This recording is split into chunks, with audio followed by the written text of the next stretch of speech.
Oppenheimer presenta. Llega a usted por cortesía de Sodimac Home Center. Sueña, lo hacemos posible.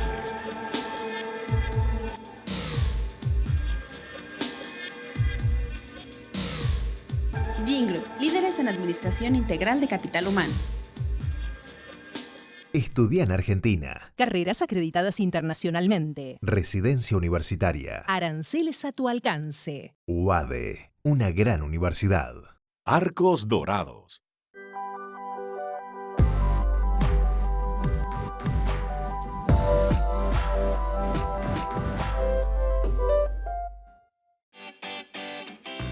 Ingresa en lacaja.com.ar, asegura tu auto y llévate un 15% de descuento por medio año. La Caja, así de simple. ¿Sabías que según un estudio de la Universidad de Oxford, casi la mitad de los trabajos actuales podrían dejar de existir en 10 años? La inteligencia artificial llegó para quedarse. ¿Cómo te va a afectar la automatización? ¿Cuáles son los trabajos del futuro? Andrés Oppenheimer te lo cuenta en su nuevo libro, Sálvese quien pueda. Y no te quedes atrás. Encuéntralo en librerías.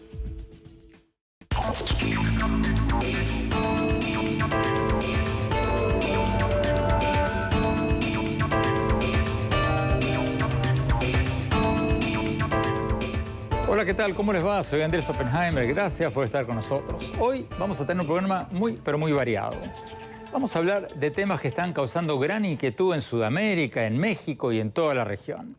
Vamos a empezar con la escalada de tensiones entre Colombia y Venezuela. Las acusaciones están subiendo de tono todos los días y Venezuela ya ha ordenado desplegar misiles y el inicio de ejercicios militares en la frontera. He ordenado al comandante estratégico operacional de la Fuerza Armada Nacional Bolivariana y a todas las unidades militares de la frontera declarar una alerta naranja frente a la amenaza de agresión de Colombia contra Venezuela.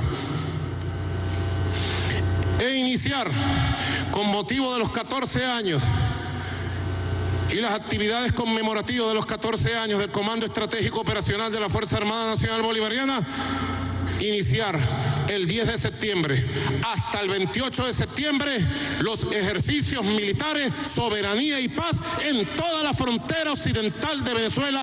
Los ánimos se caldearon hace poco después de que un grupo disidente de las guerrillas de la FARC de Colombia dio a conocer un video en el que anunciaba la ruptura de los acuerdos de paz de Colombia y el regreso a las armas.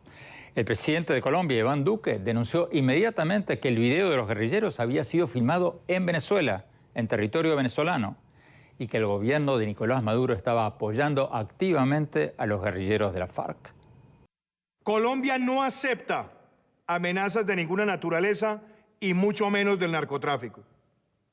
Los colombianos debemos tener claridad que no estamos ante el nacimiento de una nueva guerrilla, sino frente a las amenazas criminales de una banda de narcoterroristas que cuenta con el albergue y el apoyo de la dictadura de Nicolás Maduro.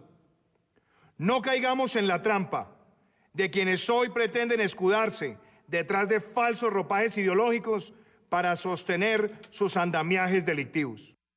Nicolás Maduro negó que esté apoyando activamente a la guerrilla en Colombia y Colombia acusó a Venezuela de ser un estado promotor del terrorismo. Entonces, ¿hay un peligro real de que todo este lleve a un choque militar que podría incluso llegar a un conflicto regional si se mete Estados Unidos a apoyar a Colombia? Hoy le vamos a preguntar todo esto al ministro de Relaciones Exteriores de Colombia, Carlos Homs Trujillo, que nos va a acompañar desde los estudios de CNN en Washington.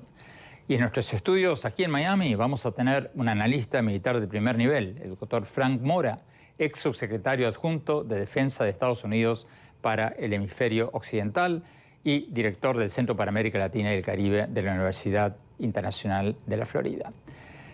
Después vamos a hablar de un tema muy diferente y muy inquietante sobre México. Hace pocos días la calificadora de riesgo Moody's alertó que podría bajar el grado de inversión de México si el crecimiento económico del país se sigue frenando.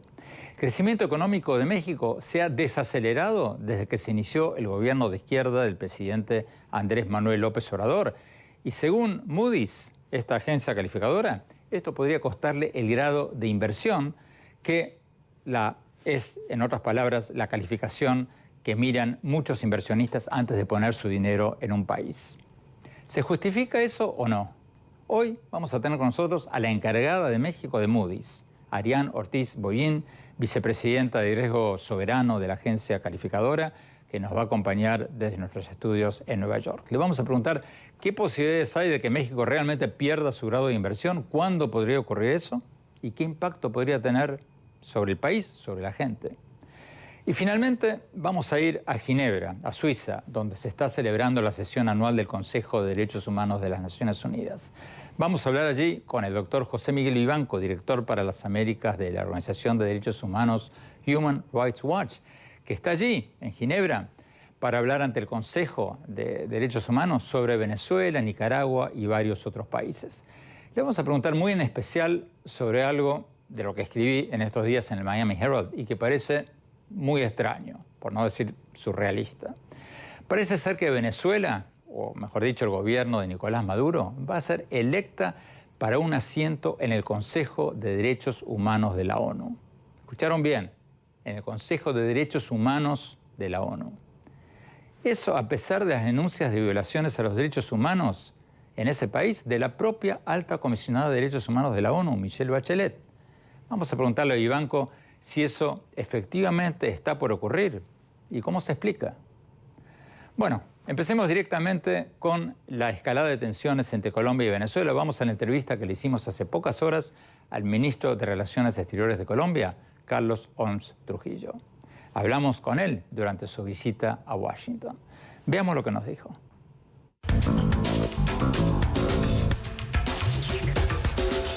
Canciller Carlos Holmes, muchas gracias por estar con nosotros.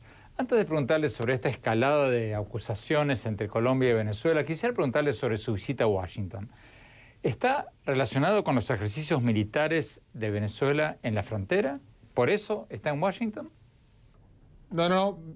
Vine con el propósito de intervenir en la sesión del Consejo Permanente de la Organización de Estados Americanos. Esa es la razón específica de esta visita a Washington. ¿Pero va a hablar con funcionarios de Estados Unidos sobre esta escalada en la frontera?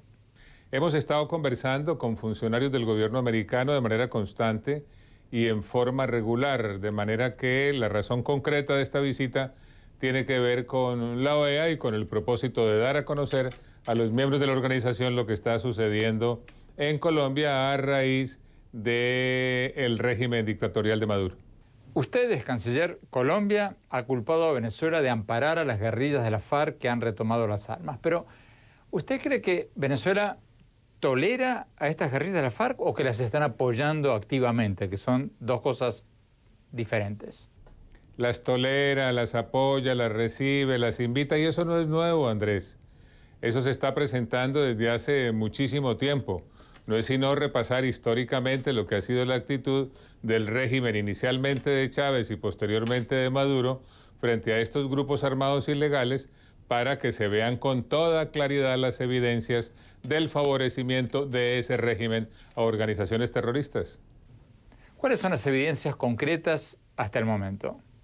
Son muchísimas, se vienen presentando desde hace mucho tiempo. Valga recordar en este momento, por ejemplo, para no hablar sino de un hecho, el debate que se hizo años atrás en el propio Consejo Permanente de la Organización de Estados Americanos por parte del embajador de Colombia para mostrar evidencias concretas. Y eso se ha seguido presentando a lo largo de los años, de manera que estamos hablando de un hecho conocido, de un hecho recurrente y que ahora tiene un nuevo episodio preocupante por el hecho de que están aupando un nuevo grupo narcoterrorista que se presentó de manera pública en forma reciente. Pero seamos concretos, canciller, para quienes no siguen esto muy de cerca.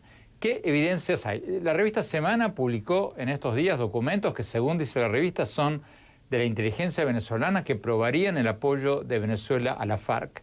Pero Venezuela, Maduro, han dicho que esos documentos son falsos. ¿Usted qué dice? ¿Son verdaderos o falsos esos documentos que prueban o que probarían el apoyo de Venezuela a la FARC? Hay muchos datos concretos que se conocen, que se están dando. Las evidencias son realmente notables, de manera que aquí estamos hablando no de un suceso de un día, estamos hablando de una política que tiene ese régimen desde hace varios años, y ahí están los hechos históricos que los demuestran.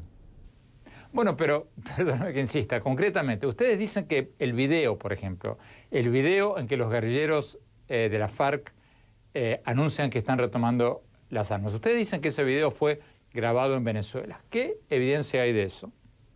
Hay muchas evidencias de que varios de los integrantes de ese nuevo grupo narcoterrorista están en Venezuela, han estado en Venezuela, no solamente ahora, sino también en el pasado. No es la primera vez que alias Iván Márquez está en Venezuela. No es la primera vez que varios de esos integrantes del nuevo grupo narcoterrorista han estado en Venezuela. Le repito, Andrés, que las evidencias son múltiples, son continuadas, son sucesivas y se vienen presentando desde hace muchos años. ¿Qué tipo de ayuda creen ustedes que le está dando Venezuela a estos guerrilleros disidentes de la FARC? De todo tipo, y no es ahora también, eso empezó hace mucho tiempo. Y bueno, es volver a señalar que ahora lo que estamos viviendo es un nuevo episodio de esa política del régimen inicialmente chavista, ahora en cabeza del dictador Maduro. Recuerde usted las intervenciones, los discursos, lo que se decía por parte del presidente Chávez. Recuerde usted recientemente lo que dijo también el dictador Maduro. Aquí estamos hablando de evidencias, de hechos concretos, de hechos palmarios, de hechos que se convierten en una acusación ellos mismos contra la manera como actúa la dictadura de Maduro. Canciller, ¿usted, su gobierno, va a pedir que se declare a Venezuela un estado terrorista, como se ha dicho por ahí? Y si es así, ¿dónde? ¿En qué foro internacional? La resolución 1373 del Consejo de Seguridad de Naciones Unidas obliga a todos los estados miembros de la organización. La resolución 1373 impone deberes a los estados miembros de esa organización. La resolución 1373 es una obligación para todos. La lucha contra el terrorismo es una batalla común, es una lucha colectiva.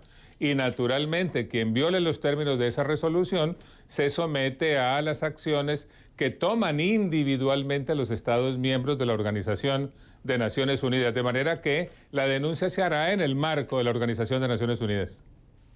Venezuela ya dijo que envió tropas a la frontera y ordenó alistar misiles. ¿Ustedes, Colombia, qué van a hacer? No es la primera vez que eso pasa, Andrés. Eso no hay de qué sorprenderse. Eso lo vienen haciendo desde cuando se inició ese régimen en cabeza del fallecido presidente Chávez. ¿Cuántas amenazas, cuántos anuncios, cuántas movilizaciones? Colombia va a seguir haciendo lo que siempre ha hecho, que es no dejarse provocar y estar preparada y lista para que las autoridades competentes cumplan con los deberes que tienen en materia de defensa de la soberanía nacional. Canciller, ¿el gobierno de Colombia cree que hay un riesgo de que Maduro inicie una escaramuza bélica para desviar la atención de los problemas internos de Venezuela y apelar al nacionalismo de los venezolanos? Esa es una tendencia de comportamiento que se nota históricamente en la forma como ese régimen ha actuado y que continúa teniendo las mismas características. No obstante eso, por supuesto, que las autoridades colombianas están listas, están atentas, están vigilantes, pero les repito que no se dejarán provocar.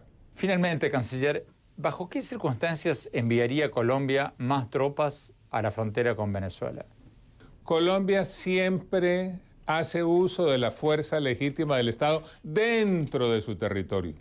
Colombia no es invasor, Colombia no es agresor. Colombia cumple con las obligaciones políticas y diplomáticas que tiene desde el punto de vista de sus responsabilidades internacionales y cumple con sus deberes constitucionales desde el punto de vista de su actuación al interior de Colombia.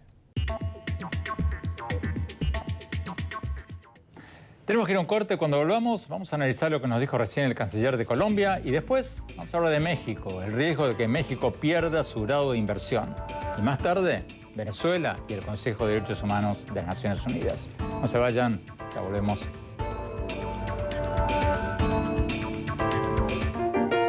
Sueña con ser el papá que tiene las herramientas para hacerlo todo. Busca, encuentra, compara Descubre la que siempre habías querido. Ven a Sodimac Home Center y llévate una o llévatelas todas. Pruébalas, siéntelas. Compra las herramientas de un super papá sin que te supercueste. Y haz tus super proyectos. Encuentra más, ahorra más. Ven y haz más. Sodimac Home Center. Sueña, lo hacemos posible.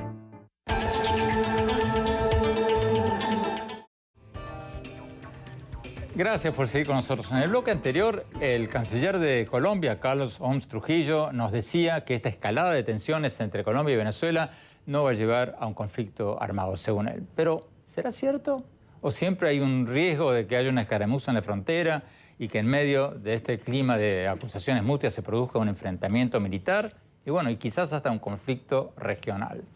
Tenemos con nosotros al doctor Frank Mora, ex subsecretario de Defensa adjunto de Estados Unidos para el hemisferio occidental, actual director del Centro de Estudios para América Latina y el Caribe de la Universidad Internacional de la Florida.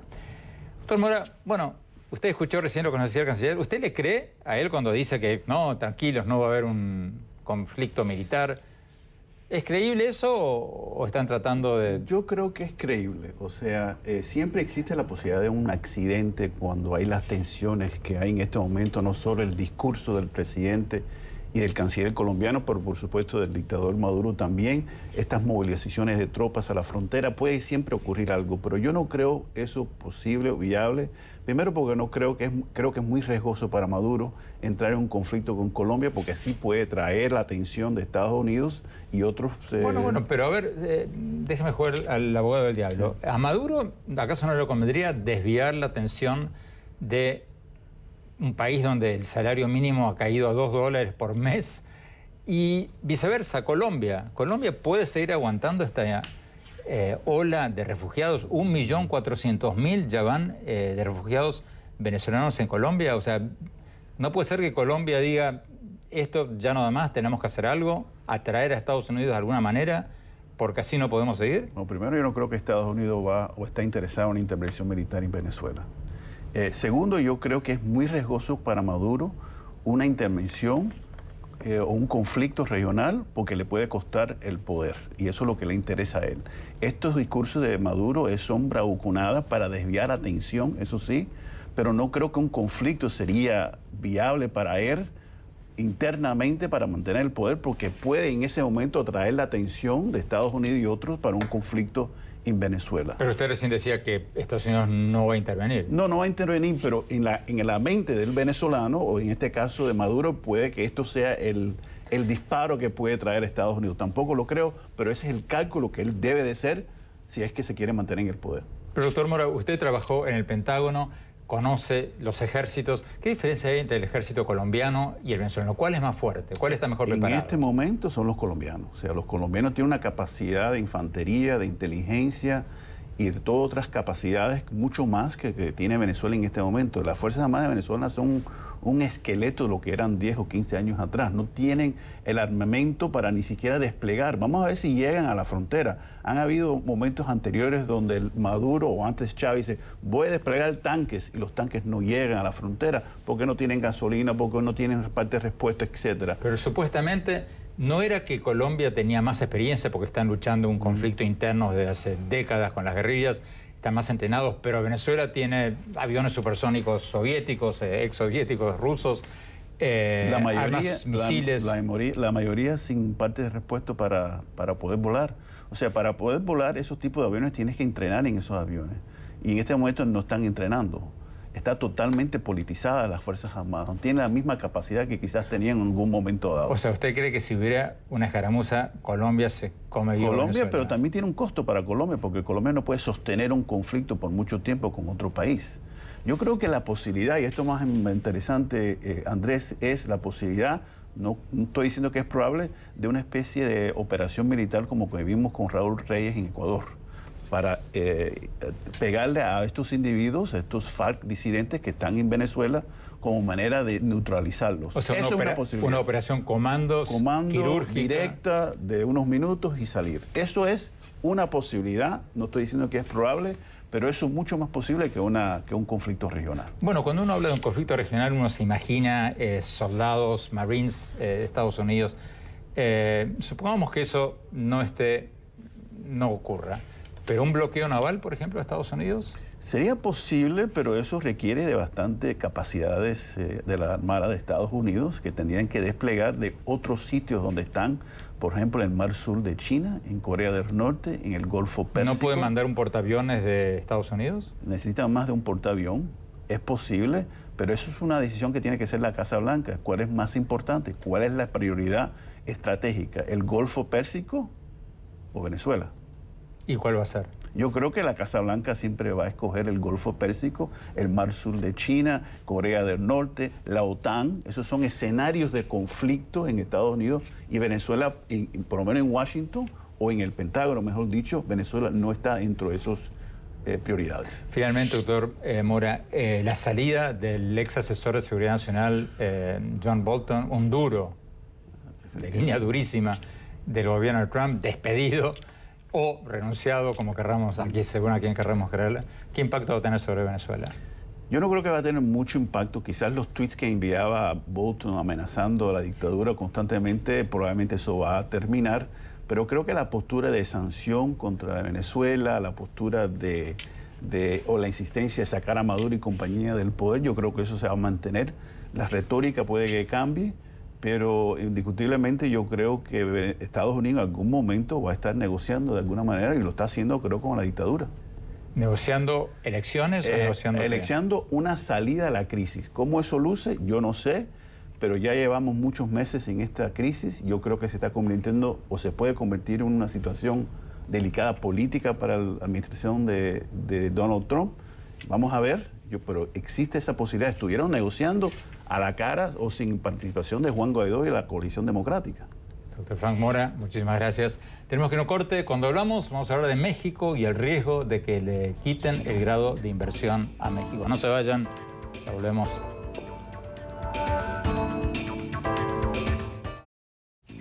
Hola, soy Andrés Oppenheimer. Dentro de muy poco estaré en México, en Colombia y en Perú para hablar de mi libro Sálvese quien pueda, sobre cuáles de nuestros trabajos van a ser reemplazados por la inteligencia artificial y los robots, y cuáles son los trabajos y las carreras del futuro.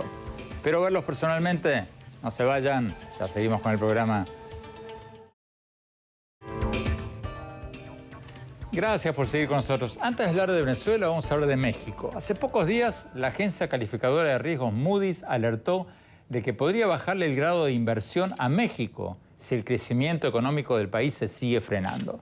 El crecimiento de México se ha desacelerado desde que se inició el gobierno de izquierda del presidente Andrés Manuel López Obrador, y según Moody's, según la agencia calificadora Moody's, eso podría costarle el grado de inversión. Y bueno, eso podría afectar al país y a su gente, porque muchos grandes inversionistas deciden si poner su dinero en un país o el otro en función de las calificaciones que le dan a los países las agencias calificadoras. Tenemos con nosotros desde Nueva York a la vicepresidenta de Riesgo Soberano de Moody's, Ariane Ortiz Bolín. Licenciada Ortiz Bolín, muchas gracias por estar con nosotros. ¿Cuán seria es esta alerta de que México podría perder su grado de inversión? Gracias, Andrés, por la invitación. Primero quisiera empezar aclarando algo importante. Moody's no alertó que México pudiera perder el grado de inversión. La calificación de México es de A3, es decir, 4 escalones por encima del primer grado especulativo, que es no grado de inversión. Entonces, México, la calificación tendría que bajar 3 escalones y aún así estar en grado de inversión. Tendría que bajar 4. Lo que tenemos nosotros es una perspectiva negativa a la calificación A3, lo cual significa que hay una posibilidad de que baje la calificación, pero lo más probable es que sea un grado nada más. Quizás 2, no sabemos, ¿verdad? Pero es muy difícil ver un escenario en el que México pueda perder el grado de inversión hoy en día. ¿Cómo compara eso para darnos una idea con otros países latinoamericanos? ¿Qué países tienen mejor grado de inversión que México y qué países tienen peor grado de inversión? De acuerdo a la escala de Moody's, Chile es el país que tiene la mejor calificación, que es de A1, o sea, 2 escalones por encima de México. México tiene la misma calificación de Perú, que es A3, Y después sigue Colombia, que es BAA2, o sea, 2 escalones por debajo de Perú y de México. Y la mayoría del resto, Panamá está en BAA1, solamente un escalón por debajo de México y Perú. Y ya el resto de los países, hay muchos que se encuentran debajo del grado de inversión. O sea que si le bajan 2 puntos en su calificación a México, quedaría en el nivel de Perú y de Colombia. No, México actualmente está al mismo nivel de Perú. Entonces, si bajáramos la calificación un escalón, estaría al mismo nivel de Panamá.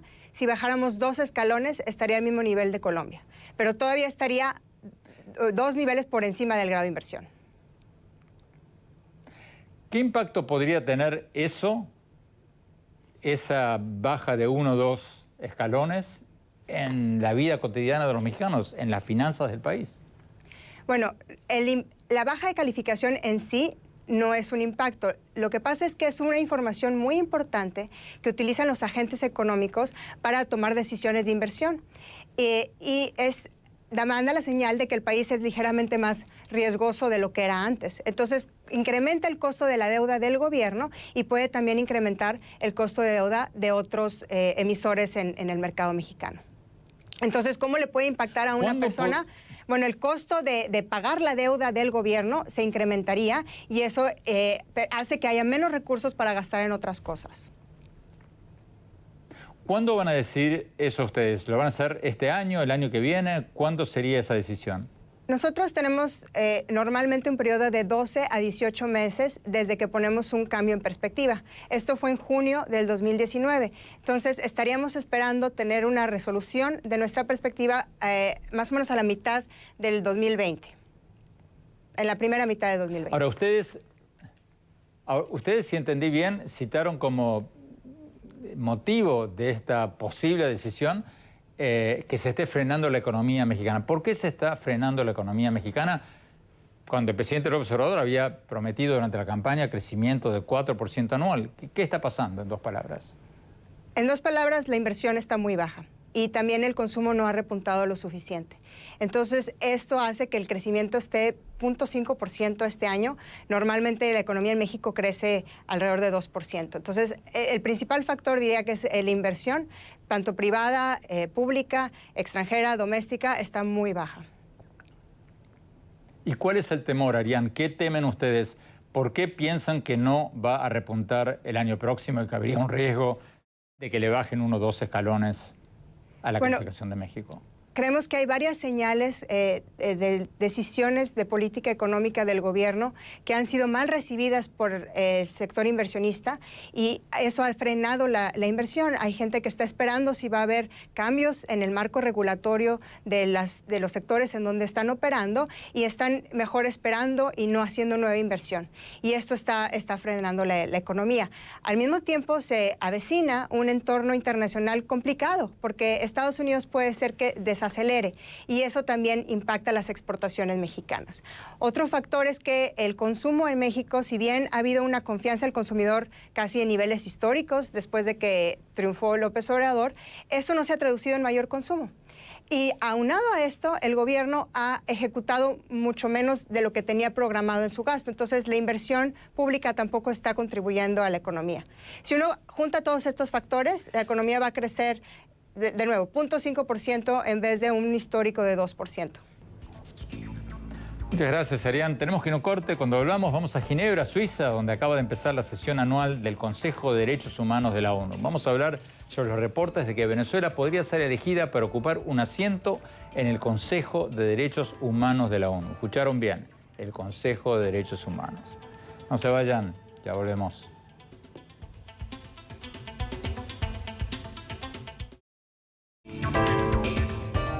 Gracias por seguir con nosotros. Varias organizaciones de derechos humanos denuncian que Venezuela está a punto de ser electa para ganar un asiento en el Consejo de Derechos Humanos de las Naciones Unidas. Escucharon bien, no estamos hablando del Consejo de Seguridad, de ningún otro, en el Consejo de Derechos Humanos de las Naciones Unidas. Parece surrealista porque, al margen de lo que uno pueda pensar, hace apenas unas pocas semanas la alta comisionada de Derechos Humanos de la ONU, la expresidenta de Chile, Michelle Bachelet, emitió un reporte fulminante diciendo que en el 2018 según cifras del propio gobierno de Venezuela, 5.287 personas fueron asesinadas por supuesta resistencia a la autoridad en Venezuela. Y entre enero y mayo de este año, los datos oficiales dan cuenta de otros 1.569 muertos en circunstancias parecidas. Pero organizaciones venezolanas de derechos humanos estiman que el número de muertos es aún superior. El Observatorio Venezolano de la Violencia, que es mencionado en el reporte de la expresidenta Bachelet, habla de 7.523 muertes sospechosas en el 2018. Además, la alta comisionada de Derechos Humanos de la ONU reportó torturas sistemáticas contra presos políticos y activistas opositores en Venezuela. Estas cifras son comparables a las de los peores momentos de las dictaduras militares de Argentina y Chile en los años 70. Y a pesar de todo eso, Venezuela tiene casi asegurada su elección para ser uno de los 47 países miembros del Consejo de Derechos Humanos de la ONU, según grupos de derechos humanos como Human Rights Watch y UN Watch. Vamos directamente a Ginebra, donde hace pocos días se inició la sesión anual del Consejo de Derechos Humanos de la ONU. Tenemos comunicación con el director para las Américas de Human Rights Watch, José Miguel Vivanco. Doctor Vivanco, gracias por estar con nosotros. Por favor, explíquenos un poco cómo es eso de que Venezuela podría ser electa para un asiento en el Consejo de Derechos Humanos de las Naciones Unidas. ¿Cómo es eso? Andrés, la situación es realmente difícil de creer, pero lo que ocurre es que ante el Consejo de Derechos Humanos, que es la máxima autoridad de Naciones Unidas, se eligen sus nuevos integrantes en las próximas semanas. Y cada región del mundo tiene el derecho a presentar un número específico de postularse a un número específico de vacantes. Para América Latina hay 2 vacantes dispuestas. Usualmente se presentan 3, 4 candidatos por región, o a veces simplemente se negocian entre las democracias latinoamericanas o los gobiernos de África, por ejemplo, quienes irían a esas vacantes. En el caso de la próxima elección, América Latina está presentando 2 candidatos para 2 vacantes, Brasil y Venezuela. De tal modo que si no hay competencia, si no hay un tercer candidato de América Latina, ese puesto seguro va a ir a Brasil y también a Venezuela, aunque cueste creerlo. Pero, doctor Vivanco, ¿por qué no hay otros candidatos? ¿Qué impide que, digamos, Costa Rica o Ecuador o algún otro país levante la mano y se presente a último momento? Nada lo impide.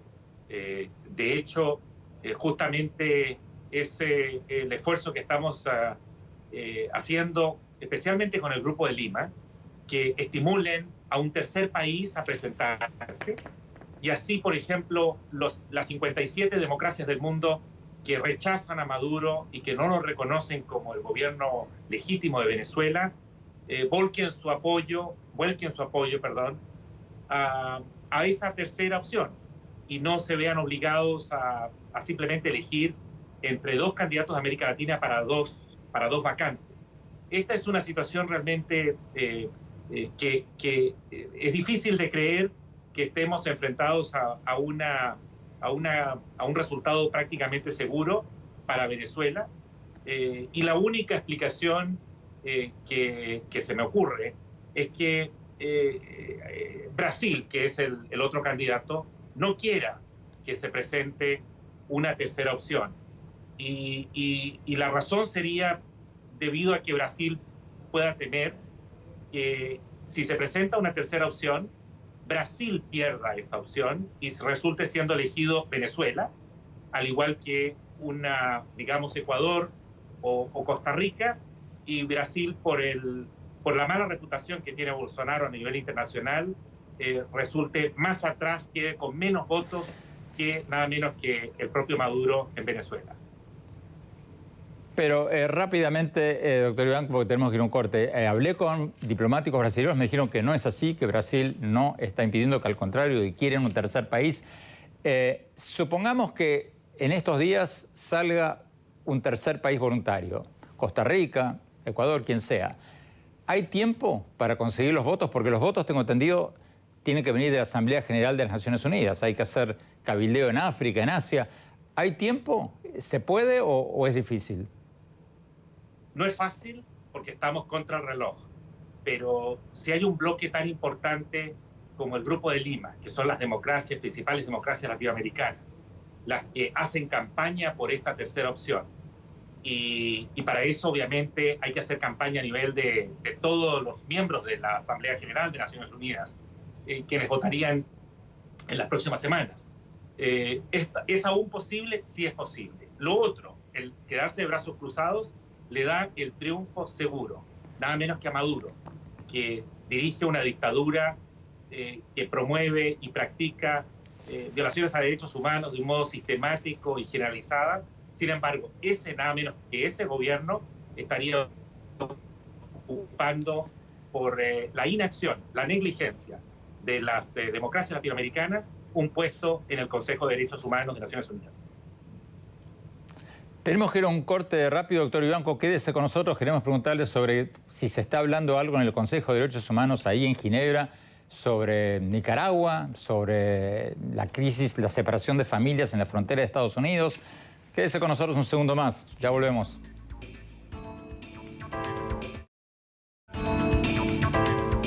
Gracias por seguir con nosotros. Estamos hablando con el doctor José Miguel Vivanco, el director para las Américas del Grupo de Derechos Humanos Human Rights Watch, que está en Ginebra, en Suiza, para la sesión anual del Consejo de Derechos Humanos de la ONU. En el bloque anterior le preguntábamos sobre esta candidatura con buenas probabilidades de ganar de Venezuela, nada menos que para ocupar un asiento en el Consejo de Derechos Humanos de la ONU, por increíble que parezca. Doctor Vivanco, terminando con el tema de Venezuela, ¿qué están proponiendo ustedes? Estamos proponiendo que el Consejo de Derechos Humanos pase a una nueva etapa y designe una comisión de expertos independientes dedicados exclusivamente al caso de Venezuela para identificar con nombre y apellido los responsables por las atrocidades que comete el régimen de Maduro, tanto civiles como militares. Este sería un nuevo paso, más riguroso que la supervisión de la Alta Comisionada de Derechos Humanos, porque estaría dirigido a obtener información que pueda ser útil para la Corte Penal Internacional. Esta propuesta nuestra la apoya el Grupo de Lima. Doctor Vivanco, se tocó el tema de Nicaragua, se está tocando el tema de Nicaragua y el tema de la separación de familias en la frontera de Estados Unidos en esta sesión ahí en Ginebra. Sí, se tocó ampliamente. La Alta Comisionada de Derechos Humanos, Bachelet, también presentó un informe sobre lo de Nicaragua. Nosotros lo avalamos. Yo hice unos comentarios ante el Consejo pidiendo una supervisión aún más rigurosa por parte del Consejo y de la Alta Comisionada en el caso de Nicaragua, con el propósito de obligar al régimen dictatorial de Ortega y Murillo a que permita el regreso de la Comisión Interamericana de Derechos Humanos y de los funcionarios de la Alta Comisionada para que fiscalicen la situación en el terreno en Nicaragua. Creo que hay un buen ambiente.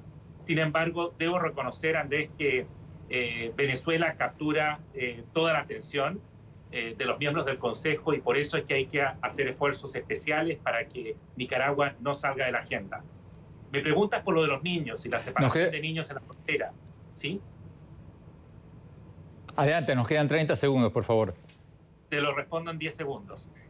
También fue mencionado, la Alta Comisionada condenó este tipo de prácticas, nosotros también lo avalamos y pedimos que este órgano de Naciones Unidas se dirija al gobierno del presidente Trump para terminar con este tipo de prácticas y darle información respecto del paradero de estos niños que han sido separados por la fuerza de sus padres indocumentados una vez que entran a los Estados Unidos.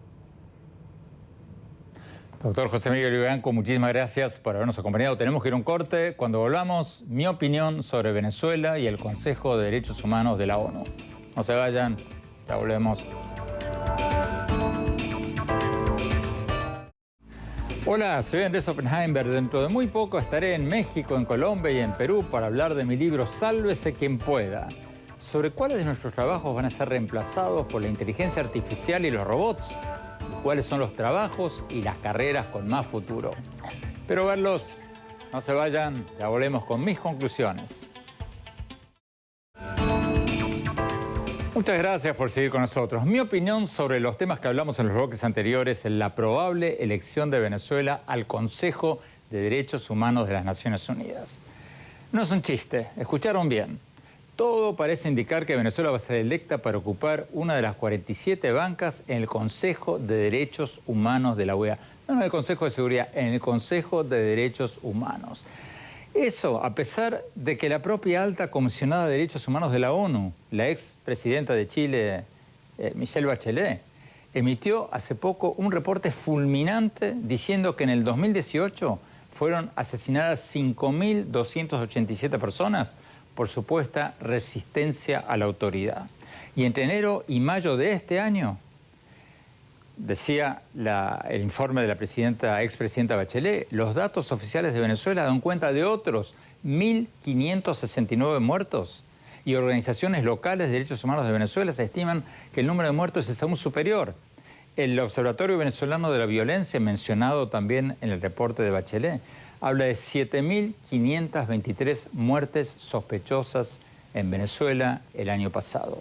En buena parte cometidas por escuadrones de la muerte vinculados al régimen de Maduro.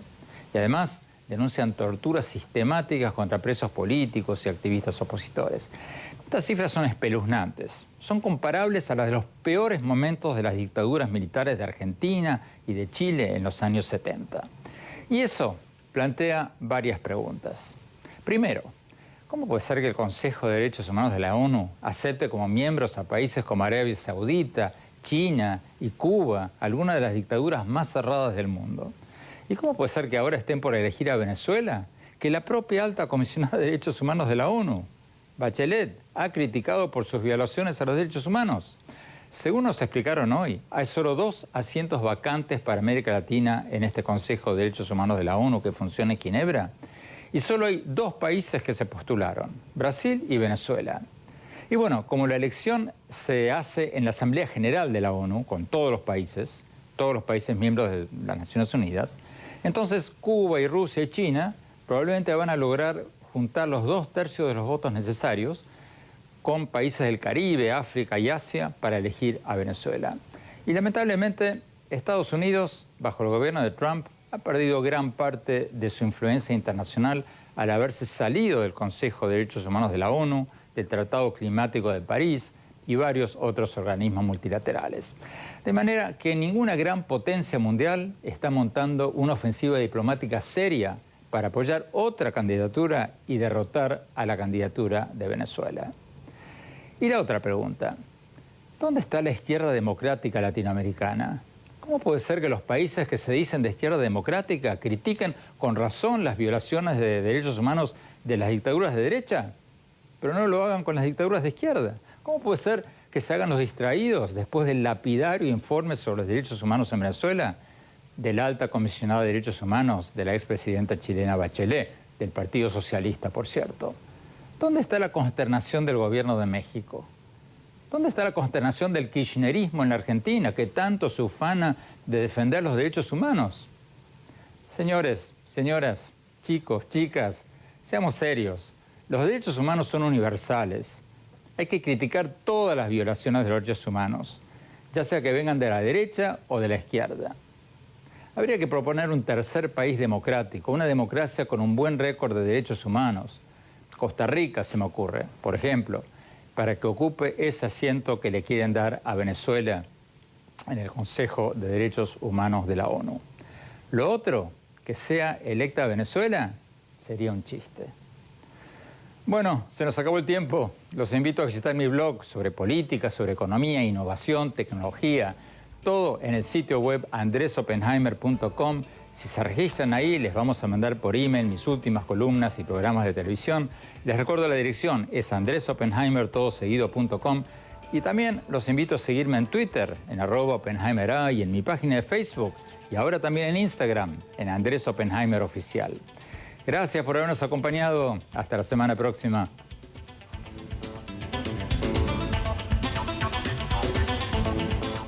Oppenheimer presenta. Llega a usted por cortesía de Sodimac Home Center. Sueña, lo hacemos posible.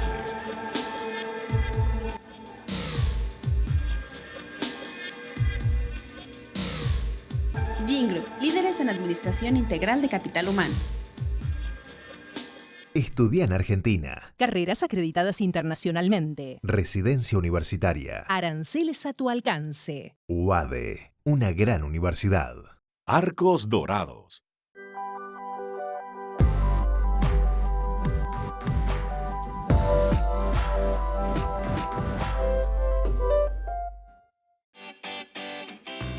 Ingresa en lacaja.com.ar, asegura tu auto y llévate un 15% de descuento por medio año. La Caja, así de simple. ¿Sabías que según un estudio de la Universidad de Oxford, casi la mitad de los trabajos actuales podrían dejar de existir en 10 años? La inteligencia artificial llegó para quedarse. ¿Cómo te va a afectar la automatización? ¿Cuáles son los trabajos del futuro? Andrés Oppenheimer te lo cuenta en su nuevo libro, Sálvese quien pueda. Y no te quedes atrás. Encuéntralo en librerías.